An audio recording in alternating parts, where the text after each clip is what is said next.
The glass conference room on the 40th floor overlooked the city lights like a sea of stars. 20 people sat around the circular table, all lawyers and shareholders. On the LED screen, merger value, $10 billion. Ethan Cole, 35 years old, janitor in a faded blue uniform, his mop still dripping water. He quietly cleaned the corner while everyone prepared to sign papers. A vice president dropped his voice with a sneer. "Close the door. Keep this lowly janitor from hearing important business."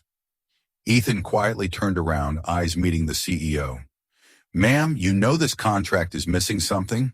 Something that will kill 3,000 jobs in this city." The entire room froze. Pens stopped mid-signature. The sneer of lowly janitor versus Ethan's courage made everyone's blood boil instantly. Ethan was a single father.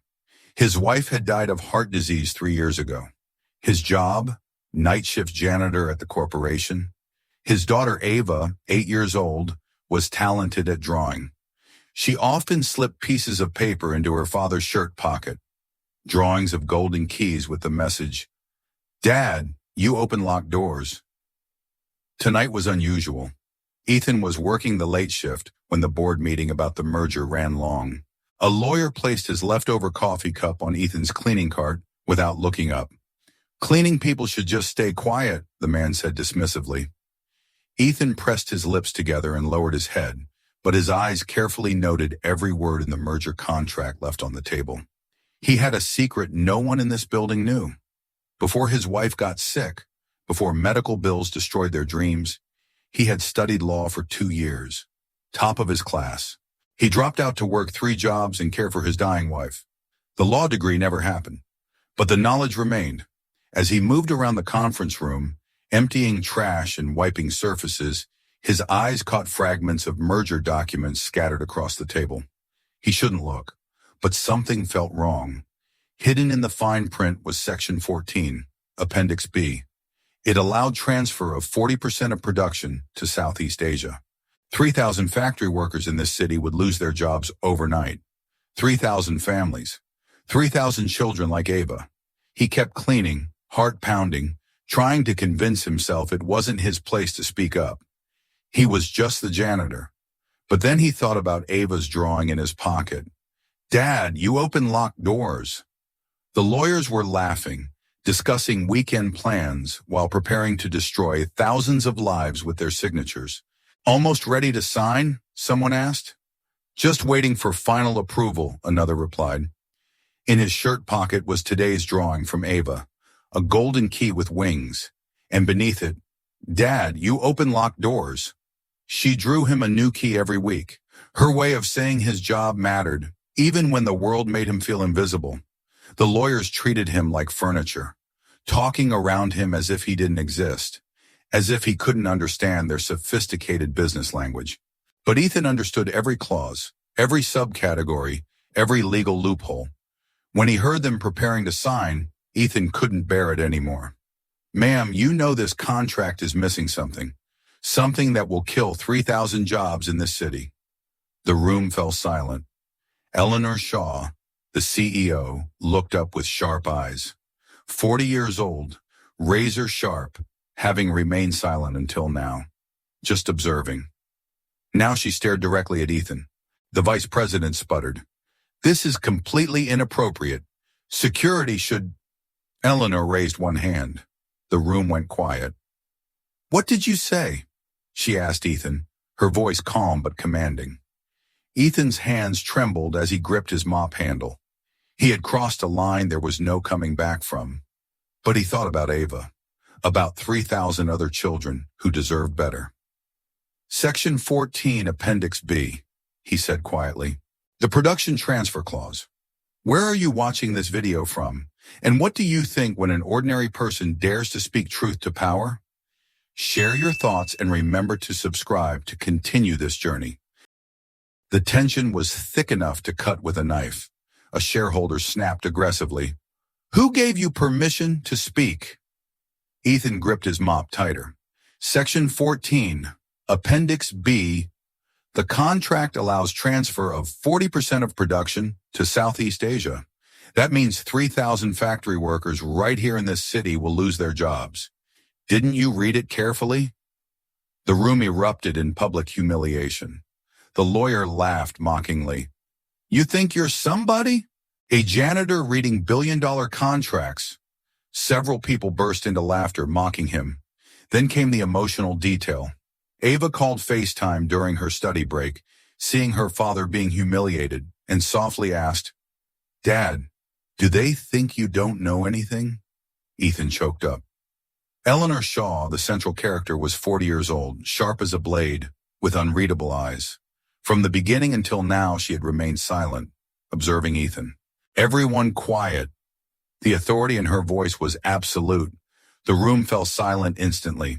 She looked directly at Ethan, her gray eyes unreadable. You said Section 14, Appendix B. Tell me exactly what it says. One of the lawyers quickly flipped through the contract. Ma'am, I assure you we've reviewed every... I asked him, Eleanor said, never taking her eyes off Ethan. Not you. Ethan straightened up despite every instinct telling him to apologize and disappear. The section allows for operational restructuring and geographic optimization of manufacturing assets. In plain English, it means you can close the factories here and move production overseas within 6 months of merger completion. No severance requirements, no retraining programs. Just gone. The lawyer found the section and his face went pale. We interpreted that as a standard flexibility clause. You interpreted wrong, Ethan said. This isn't flexibility. It's a planned execution. Eleanor was still staring at him. How do you know how to read corporate merger agreements? Before Ethan could answer, Julian, the head of investments and main antagonist, slammed his hand on the table. This is insane. We're taking legal advice from a man who mops floors for a living? Eleanor, this is exactly the kind of bleeding heart nonsense that keeps us from making hard decisions necessary for growth. So what if some factory workers lose their jobs? That's capitalism. That's progress. We can't save everyone. Ethan felt something snap inside him. Factory workers, he repeated slowly. Some factory workers. You talk about them like they're numbers on a spreadsheet. He reached into his shirt pocket and pulled out Ava's drawing of the golden key. The paper was worn soft from being folded and unfolded so many times. Every one of those 3,000-some factory workers has a kid who draws them pictures, who waits up past bedtime to FaceTime them during work, who believes their daddy can open any locked door. He placed the drawing in the center of the conference table, right next to the merger documents. This is what you're destroying, not just jobs, homes, families, children's belief that their parents are heroes. Julian looked at the child's drawing like it was contaminated. Oh, please, spare us the emotional manipulation. He reached over and flicked the paper off the table. It fluttered to the floor like a wounded bird. This is business, not daycare. The room went completely silent. Ethan stared at his daughter's artwork lying crumpled on the expensive carpet. Every person in that room was looking at him, waiting to see if the janitor would finally know his place and back down. But then Eleanor Shaw did something unexpected. She stood up from her chair, walked around the table, and knelt down to pick up Ava's drawing. She smoothed it out carefully, almost reverently, and placed it back on the table in front of her seat. Mini spike number 2, a vice president, slammed the table. Security, get him out of here now. But the CEO raised her hand. Wait. Read Section 14, Appendix B again. The lawyer flipped pages, exactly as Ethan had said. The conference room fell dead silent. Ethan set down his mop, bowing. Sorry for interrupting. I just don't want to see another city turn into a factory graveyard. My daughter deserves a place to call home. This sentence hit the CEO's personal wound. Her father had once lost his job in a similar merger. She hid her face, but her hands trembled slightly. Eleanor's eyes were unreadable, but something had shifted. The mockery in the room had died completely. Tell me about your background, she said quietly. Ethan hesitated. He'd never told anyone at the company about his past. Columbia Law School, 2 years. Top 10% of my class before I dropped out. Why did you drop out? Medical bills. My wife was dying. Someone had to work. The silence stretched between them like a bridge neither was sure they should cross. And now you clean our offices at night. And now I clean your offices at night, Ethan confirmed. But knowledge doesn't disappear just because circumstances change. Eleanor was quiet for a long moment, studying the golden key drawing on the table. What would you do? She asked finally. If this was your decision to make? The question hung in the air. Everyone in the room was staring at the janitor, waiting to see if he would dare to answer. Ethan looked at the drawing of the golden key, then at Eleanor Shaw, then at the faces of 20 powerful people who had never expected to take orders from someone like him. I'd find a way to make the merger work without destroying lives, he said simply, because profit without purpose is just greed. Have you ever watched someone stand up for what's right when everyone else stayed silent? Share your experience in the comments, because what happens next will change everything you think about power and courage. Julian sneered. He's just guessing. If workers lose jobs, that's necessary cost. Ethan looked straight at him. Cost? To you, it's just numbers. To me, it's 3,000 dinner tables going empty. Then came the goosebump moment. Ethan placed Ava's golden key drawing on the table. My daughter told me, Dad, you can open locked doors. I think today is the time. Stacked spikes hit one after another. Julian pushed the drawing to the floor. Children's trash. The audience felt rage. The CEO bent down, picked up the paper, and placed it neatly in front of her. The CEO asked Ethan, if you were me, how would you keep this merger? Ethan's intelligence revealed itself through analysis. He proposed keeping the merger but maintaining domestic production by exchanging surplus real estate assets. Explained in simple language, the company can make profit without erasing the city's heart. The meeting is suspended, Eleanor announced suddenly. This contract will not be signed until it includes job protection clauses. The room was stunned. Several shareholders muttered objections, but the weight of the CEO's words crushed all opposition. Ethan quietly turned to leave, his mop still wet. The golden key drawing lay on the table among billion-dollar contracts, but Eleanor wasn't finished. Everyone out, she said, her voice carrying absolute authority. Except you. She was looking directly at Ethan. As lawyers and executives filed out, grumbling and shooting dirty looks at the janitor who had just derailed their billion-dollar deal, Ethan found himself alone with one of the most powerful women in corporate America. The golden key drawing lay between them on the polished table. Eleanor walked to the floor-to-ceiling windows, her back to Ethan. The city lights below seemed to pulse with the lives of millions who had no idea their futures had just been decided in this room. 32 years ago, she said without turning around, my father was a factory supervisor, 1,500 employees. He'd worked there his entire adult life. Ethan stood by his mop bucket, unsure if he should respond. One day, executives called an all-hands meeting, told everyone the company was merging, promised jobs would be protected, said it was good news. She finally turned to face him. Her eyes held pain that no amount of corporate success could hide. 6 months later, they closed the plant, moved everything to Mexico. My father never worked again. He died believing he was a failure who couldn't provide for his family. The confession hung between them. Ethan realized he was seeing behind the mask of one of America's most powerful women. So when a janitor tells me I'm about to destroy 3,000 families, Eleanor continued, I listen, because I remember what it feels like to watch your hero disappear. I'm sorry about your father, Ethan said quietly. Don't be sorry. Be right. Because if you're right, you just prevented me from becoming the person who destroyed my father's legacy. She sat down across from where Ethan stood. The golden key drawing lay between them like a bridge. Tell me about your daughter. Ava. The name came out like a prayer. She's 8, lost her mother 3 years ago. Medical bills, ... He gestured around the room. That's how I ended up here. And before that, Columbia Law School, 2 years, corporate law, mergers and acquisitions, specifically, A small smile appeared at the corners of her mouth. Of course, the universe has a sense of humor. She opened the merger contract and spread it across the table. Show me. For 20 minutes, Ethan walked her through the contract line by line. He pointed out not just Section 14, but 3 other clauses that would eliminate benefits, pension contributions, and job protections. Brilliant, actually, he said with grudging admiration. Whoever wrote this created a legal way to gut the workforce while maintaining plausible deniability. Julian's team, Eleanor said grimly. They call it optimization strategies. Is that what we're calling it? Eleanor studied the contract, then looked up at Ethan. If you were still practicing law, how would you restructure this deal?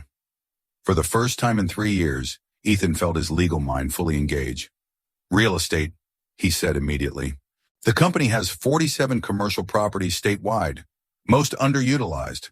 Divest 20 of them, use capital to modernize existing factories instead of building overseas. Cost savings would be comparable, but you'd keep manufacturing domestic. Eleanor typed notes. Continue. Tax incentives. The state wants to keep manufacturing jobs local. Federal programs, too. You could structure the deal for at least $30 million in credits and subsidies to offset labor costs. Long-term competitiveness. Automation partnerships with technical colleges. Train workers for higher skilled positions. You're not just preserving jobs, you're upgrading them. Harder to outsource skilled technicians than basic assembly workers. Eleanor stopped typing and stared. How long did it take you to think of that? 3 minutes. It's not rocket science. It requires caring about something other than quarterly profits. The silence stretched between them. Outside, the city hummed with millions of lives who had no idea their futures had just been decided by a conversation between a CEO and a janitor. What if I told you this merger could still happen? With your modifications? I'd say 3,000 families would sleep better. What if I told you I need someone on my team who understands both legal complexities and human cost? Someone unafraid to speak truth to power? Ethan's heart stopped. Ma'am? Eleanor walked to her briefcase and pulled out a business card, placing it next to Ava's drawing. I'm offering you a job. Senior Consultant for Corporate Social Responsibility. Review all major contracts and mergers to prevent exactly what almost happened tonight. Ethan stared at the card. I'm a janitor. Number, you're a lawyer who's been mopping floors. There's a difference. She picked up Ava's drawing and handed it to him. Your daughter was right. You do open locked doors. Tonight you open one that's been locked for 32 years. What do you mean? Tonight I got to save jobs instead of destroy them. I got to honor my father's memory instead of betraying it. Ethan carefully folded the drawing and put it back over his heart. The pay? He whispered. Enough that your daughter never worries about medical bills again. Enough that she keeps believing her daddy is a hero. Tears stung Ethan's eyes. Why? Because 32 years ago, someone should have spoken up for my father. Tonight, someone finally did. As Eleanor left, Ethan stood alone, holding a business card that would change everything. On the table, mop water reflected city lights below. But for the first time in 3 years, Ethan wasn't looking down. He was looking up. The next day, the news exploded. Janitor blocks $10 billion merger. Some newspapers mocked, hero or saboteur? Small humiliation repeated at school. Ava was teased by classmates. Your dad's just a janitor, pretending to be smart. Ava cried. The healing moment came when CEO Eleanor went directly to the school, sat next to Ava, and handed her the golden key drawing, laminated in plastic. Your dad wasn't pretending. Your dad opened a door for the entire city. Ava hugged the paper, her eyes lighting up. Eleanor looked at Ethan with emotion. You saved 3,000 jobs. I once lost my father to a cold-blooded merger. Yesterday, you spoke for my heart. In the everyday corner of life, Eleanor visited Ethan's small apartment. Ava proudly showed off drawings covering the walls. They shared a simple dinner together. Cheap spaghetti, but warmer than any gala. Ethan said, I just want my daughter to grow up without being ashamed that her father carries a mop. Eleanor replied, she'll grow up proud, because her father dared to speak truth when the whole room stayed silent. 3 days after the confrontation, Ethan walked into his small apartment to find Ava at the kitchen table, carefully coloring a new drawing, but this time, she wasn't alone. Eleanor Shaw sat across from her, sleeves rolled up, helping with the crayons. Miss Eleanor is teaching me how to draw buildings, Ava announced proudly. She said the golden keys can open doors in tall buildings too. Eleanor looked up at Ethan with something that might have been vulnerability. I hope you don't mind. I wanted to see where real heroes live. Ethan looked around their tiny apartment, peeling paint on the walls, secondhand furniture, a refrigerator covered in Ava's artwork held together with rainbow magnets. This isn't much, he said quietly. It's everything, Eleanor replied, watching Ava carefully color inside the lines. I grew up in a penthouse with marble floors and crystal chandeliers, but I don't think I was ever as happy as your daughter is right here. They ate dinner together that night, boxed macaroni and cheese with hot dogs cut into little circles. Ava chattered about her day at school, about her friend Marcus who had a loose tooth, about the butterfly she saw on the playground. Eleanor listened to every word like it was the most important conversation of her life. Why are you really here? Ethan asked after Ava had gone to bed. Eleanor was quiet for a long moment, staring at her hands wrapped around a chipped coffee mug. Because for 32 years, I've been trying to prove I'm nothing like my father, that I'm stronger, smarter, more successful, that I could build something that couldn't be taken away. She looked up at him. But yesterday, when you stood up in that room, I realized I've been proving the wrong thing. I should have been proving that I'm exactly like him, that I care about people more than profit. He would be proud of you. Would he? I was about to do to 3,000 families exactly what was done to him. Ethan reached across the table and covered her hand with his. But you didn't. When it mattered, you chose differently. Eleanor's eyes filled with tears. Because you reminded me who I used to be, who I wanted to be before the world taught me that caring was weakness. The next week, Eleanor announced something that shocked the corporate world. She was establishing a new position, chief advocate for workers' rights, and she was hiring someone with no MBA, no corporate experience, and no connections. Just a man who had proven he would fight for what was right. The press conference was unlike anything the business world had ever seen. Instead of a sterile boardroom, Eleanor held it in the main factory that would have been closed. 300 workers filled the space, their families beside them. Children played between the machines that would continue running because one man had found the courage to speak up. This company almost made a terrible mistake, Eleanor said into the microphone. We almost forgot that behind every number on a spreadsheet is a person with dreams, fears, and children who draw pictures. She held up the laminated golden key drawing. A janitor saved us from that mistake. Not because he had power or wealth, but because he had something more valuable, the courage to use his voice. The applause was thunderous, but what moved Ethan most was seeing tears in the eyes of workers who finally felt heard. After the announcement, Eleanor found Ethan and Ava by the factory entrance. Ava was showing a group of other children her laminated drawing, explaining how her daddy had saved their parents' jobs with a picture and some brave words. Any regrets? Eleanor asked. Ethan looked at his daughter, who was glowing with pride as she told her story. None, he said. For the first time since Sarah died, I feel like I'm the father Ava deserves. What do you mean? I mean, I'm not just surviving anymore. I'm living. I'm showing her that one person can make a difference, that your circumstances don't define your worth. Ava ran over and hugged both of them. Are we still door openers? Always, Eleanor and Ethan said together. As they walked out of the factory, Ethan realized something profound had happened. He had stopped being invisible, not because he had gained wealth or status, but because he had found his voice. And sometimes that's all it takes to change the world. 6 months later, the annual shareholders meeting looked completely different. Instead of a sterile conference room, Eleanor had moved the meeting to the factory floor. 300 people filled the space. shareholders, workers, families, and children. Above the main entrance was a giant version of Ava's golden key drawing. Underneath, a plaque read, "Sometimes the smallest voices carry the biggest truths." Eleanor stood before the microphone with Ethan beside her, wearing a proper suit. Behind them, a screen showed the results. Record profits, 0 job losses, and 3,000 families transformed instead of destroyed.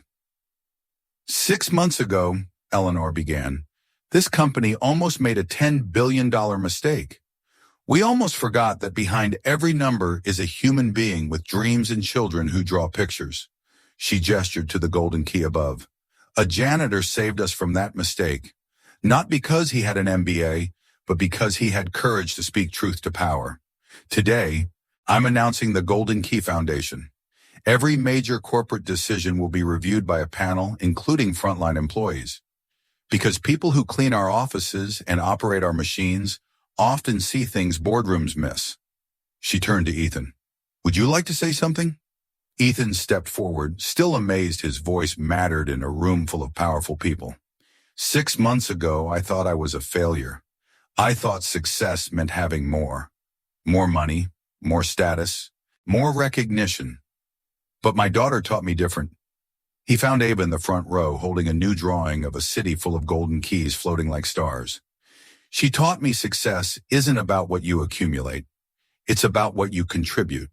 About opening doors for others, even when you think you're too small to matter.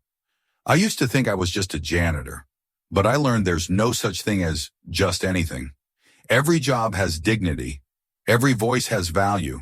Sometimes, the person with the mop knows something the person with the MBA doesn't. The applause was thunderous, but what moved Ethan most was seeing tears in factory workers' eyes, people who finally felt heard. After the meeting, Eleanor found Ethan and Ava by the golden key display. Any regrets? She asked. None, Ethan said. For the first time, I understand what my wife meant when she said I was destined for something important. What did she mean? That importance isn't about office size or bank account. It's about the size of your impact on other people's lives. Ava ran over and hugged both of them. Are we still door openers? Always, Eleanor and Ethan said together. The official press conference had happened weeks earlier. Eleanor announced the merger would only continue with job protection clauses. Among dozens of reporters, she held up the laminated drawing. A child's drawing reminded me our work isn't just numbers, but keys to future doors. She handed the microphone to Ethan. I don't have advanced degrees or wealth. Just these hands, and a child who believes her father can open doors. Each of us has keys, we just need courage to use them.